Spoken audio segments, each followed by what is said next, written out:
Hello students, in this video we are discussing about recurrent neural network. In last video we have discussed about convolution neural network which is used for image classification. This convolution neural network use feed-forward neural network for its implementation.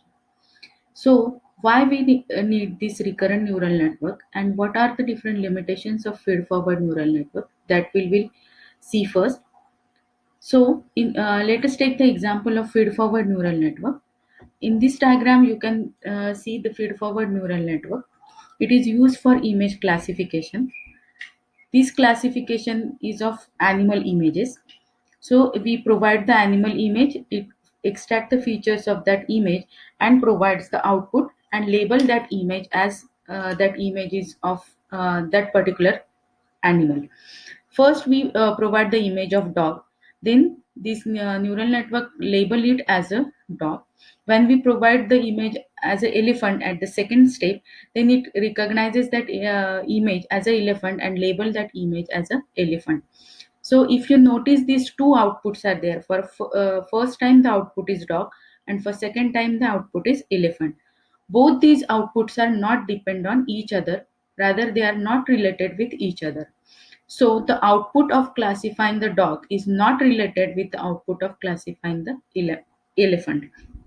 So rather we can say that output at t is not dependent or it is not related which is output at t minus 1. So we can conclude that whenever neural feed forward neural network calculates the output, there is no need to remember what is the previous output for this particular process. So we can say that in feed forward neural network, all the outputs are independent of each other. So this is case or this particular property of neural feed forward neural network is fair when we have the image classification like this. But if you have some other example like that, if you have to predict the words in the sentence. So to predict the word in the sentence, we need to remember the previous words which are present into the sentence. For example, suppose you are reading a book, you can understand that book based on the understanding of the previous things or previous contents which are there in the book. If you are reading the page number 3, until and unless you are understanding the concept or the contents which are at page number 1 and 2, you cannot relate that or you cannot understand the contents on the page number 3. So for such an example, to predict the things based on the previous things or based on the previous knowledge, feed forward neural network cannot be used, because in feed forward neural network your all the outputs are independent of each other. But to solve this particular problem of predicting the word in the sentence, required to remember all the previous outputs, because the current output is related with the previous output. So for that purpose, we require the recurrent neural network. So what is this recurrent neural network? It is again a kind of neural network, which is the architecture of neural network is again it is arranged in terms of the layers. First layer is the input layer, last layer is the output layer, and in between that there may be a number of hidden layers present. So the recurrent means repeated. So in case of recurrent neural network, it is a type of neural network where the output from previous step is given as an input to the current step.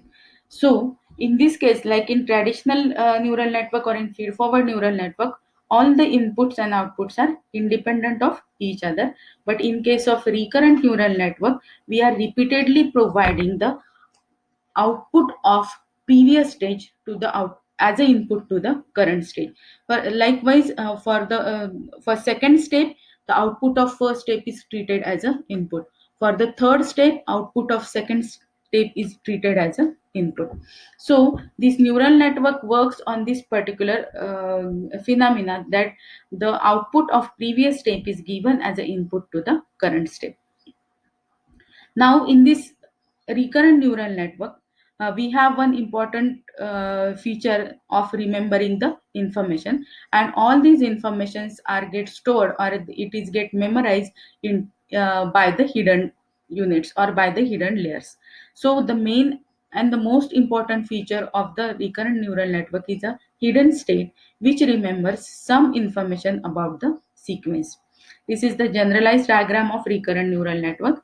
Here, for the simplicity, only one neuron is represented in one layer, but actually it is the more number of neurons are present into the layer. So the first layer is input layer, second layer is hidden layer, and the last layer is the output layer. So these RNN have memory which remembers all the information about what has been calculated. So how this recurrent neural network works, that we will discuss. So if you observe this particular architecture of neural network, there are two architectures. On left hand side we have one diagram, and on right hand side we have the another diagram. So first we will discuss about this left hand side diagram. Here this architecture of this neural network consists of one input layer and three hidden layers and one output layer. So here one input layer is there, first, second and third, these are the hidden layers, and one output layer. If you observe, first hidden layer have the weights W1 and bias value B1. Second hidden layer has the weight W2 and bias value B2. And third will have W3 and bias value B3. So all these hidden layers will have different values of weights and different values of bias, which indicates that all these layers are independent of each other and they do not memorizing the things which are there in the previous. So if you have this particular different weights and bias for the hidden layers, in that case the task of storing the previous state or task of storing previous output will not be there. So in order to avoid, or in order to overcome this limitation, in the right hand side diagram, if you observe, weight and bias values are same for all the hidden layers present. So in this case, for first hidden layer, the weights are W and B. For second layer, the same weight value and bias value is there. And for third hidden layer also, the same weight value and bias value. So if you keep the weight values and bias value same for all the hidden layers, in that case, all these layers are dependent with each other. And so they can able to remember or able to store the state or the output of the previous steps. So, RNN converts the independent activation into dependent activation by providing the same weights and biases to all the layers, and thus reducing the complexity of increasing parameters, and thus memorizing each previous output by giving that output as an input to the next hidden layer.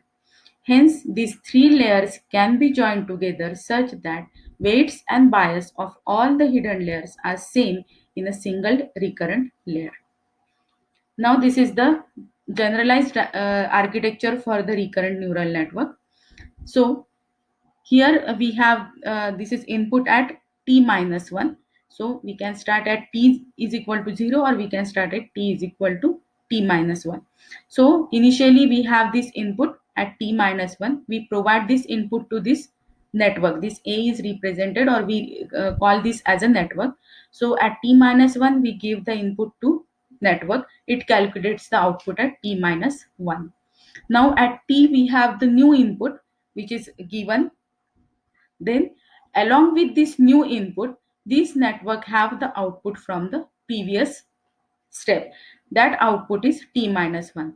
So for this network, it has the current input as well as the output of the previous state. Then it calculates the output at t. Now at t plus 1, the new input. So this network will have again two input. One input is the current input at t plus 1, and the other input is output of the previous state is given to the network, and then it calculates the output. The same procedure is get repeated.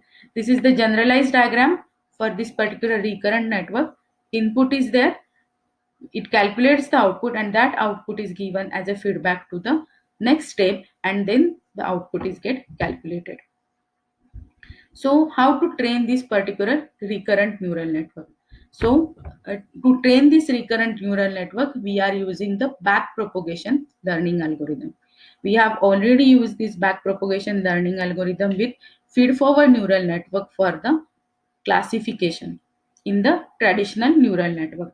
The same concept for backpropagation learning algorithm is there that we will discuss with this training algorithm. The first step is at a single time step, the input is provided to the network. Then calculate its current state using the set of current input and the previous state. So the current state output is calculated by using the current input and the previous state output. The current ht, that is the current output, becomes ht minus 1 for the next time step. That is the current output becomes the previous output for the next step. One can go as many time steps according to the problem and join the information from all the previous states. Once all the time steps are completed, the final current state is used to calculate the output. The output is then compared to the actual output, that is the target output, and the error is calculated. So in this case also, error is nothing but the difference between the actual output and the target output. The error is then back propagated to the network to update the weights, and thus the neural network, the recurrent neural network, is get trained. So this diagram shows that whenever it calculates the current output, the current information is there as well as the information from the previous step is also there. By combining these two inputs, the prediction will be there at the second step. Again, this prediction is get back propagated, or it is get feedback to the next layer, and then the prediction is there. So these are the two formulas with which we can calculate, or the working of recurrent neural network calculates the output. So here we are given with the three layers. This is input layer, this is hidden layer, and this is the output layer. So first we have here this hidden layer. This hidden neuron is represented with h0, h1, and h2.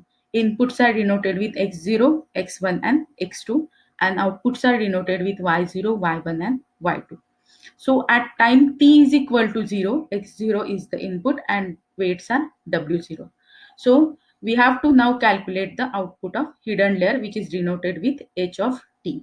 Now it is h of t, t is equal to 0, so it is represented as h of 0. This gh is the activation function. Sometimes we represent it with f, or sometimes here it is represented with g. Generally we are using here two types of activation function. We can use here tan h as an activation function, or we can use ReLU as an activation function that we have used in the convolution neural network also. So at time step t is equal to 0, we calculate the output of this hidden layer represented with h of 0. It is a activation function gh. It is a function of weights wi into x0, t is equal to 0, plus wr. Now for the first step there is no wr connected to this. Again this h of t, that is t is equal to 0, so 0 minus 1, it is equal to minus 1. So for the first step this term is treated as a 0. So weights into input plus the bias value is given as a net input to this activation value, and the output of this hidden layer is calculated. Now it calculates the output at the output layer, which is denoted as y of t, that is y of 0. Again it is an activation function of weight into the input, that is ht. That it is ht is the output of hidden layer, which is given as an input to the output layer, plus bias value, we calculate the output of the output layer. Now at t is equal to 1, now we have calculated output at t is equal to 0, we have to calculate at t is equal to 1. So at t is equal to 1, it is h of 1 wi into x1, that is the new input at t is equal to 1, plus wr, this wr, plus h of 1 minus 1, that is h of 0. So output at the previous step which is denoted with H0, is given as an input to the second step. Now we calculate with the same formula, we calculate output of hidden layer. This output is given as an input to output layer and we calculate output of Y1. Then again at t is equal to 0, the same thing is repeated. X2 is the new input, whereas H1 is the previous output, which is given as an input to H2. We calculate the output of H2 and again we calculate the output of Y2. So with these two formulas, the recurrent neural network are able to find out or predict the things. So in case here we know that the the recurrent neural network uses the backpropagation learning algorithm. But in this backpropagation learning algorithm, there are two major problems. One is gradient vanishing. So what is backpropagation algorithm? We give the input, initialize the weight values to some random values and calculate the output. We compare that output with the target output. If they are not same, then in that case we calculate the error actual output minus the target output bracket square, as it is the least mean square error.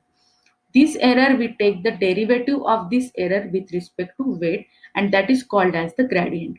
So gradient is nothing but the derivative of error with respect to weight. This derivative we use to update the weight values. So the change in the weight is denoted with delta W. The formula for delta W is learning rate parameter into the gradient, which is calculated as dE by dW. Then we have this weight change. So the new weights will be equal to old weight plus this weight change. So what is gradient vanishing problem?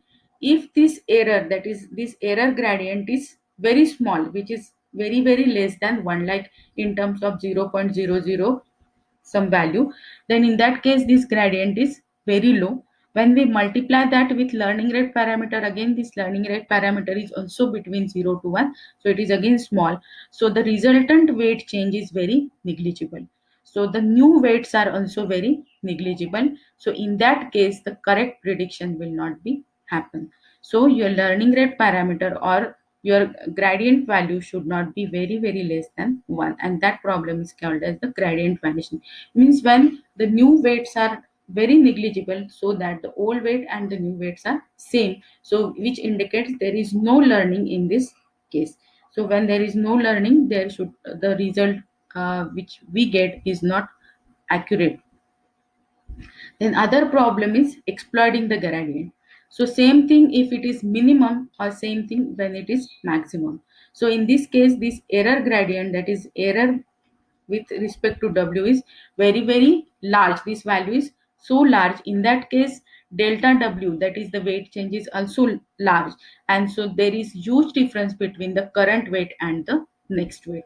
And so in that case also your prediction will may go into the wrong direction. So we can say that this value for the error gradient should be proper. It should not be too small or it should not be too large. So these are some of the advantages of recurrent neural network, and RNN remembers each and every information through the time. It is useful in time series prediction only because of its feature to remember the previous input as well. This is also called as long short-term memory. So for example, in case of predicting the word in the sentence, to predict the next word in the sentence, we have to remember the different words which are previously appeared into that sentence. If your sentence are too large, in that case the previous values or the previous states are also large, and all these previous state has to be stored into the recurrent neural network, so it is called as the long short term memory. Recurrent neural network are even used with the convolution neural network for the better result. These are some of the disadvantages of recurrent neural network: gradient vanishing and exploiting problem. Training of RNN is a difficult task. It cannot process very long sequence using the tanh or ReLU as an activation function. These are some of the applications of the recurrent neural network, which includes machine translation, robot control, time series prediction, speak recognition, speech synthesis, time, time series anomaly detection, rhythm learning, or the music composition. So I think you are clear with the concept of how recurrent neural network works. Thank you.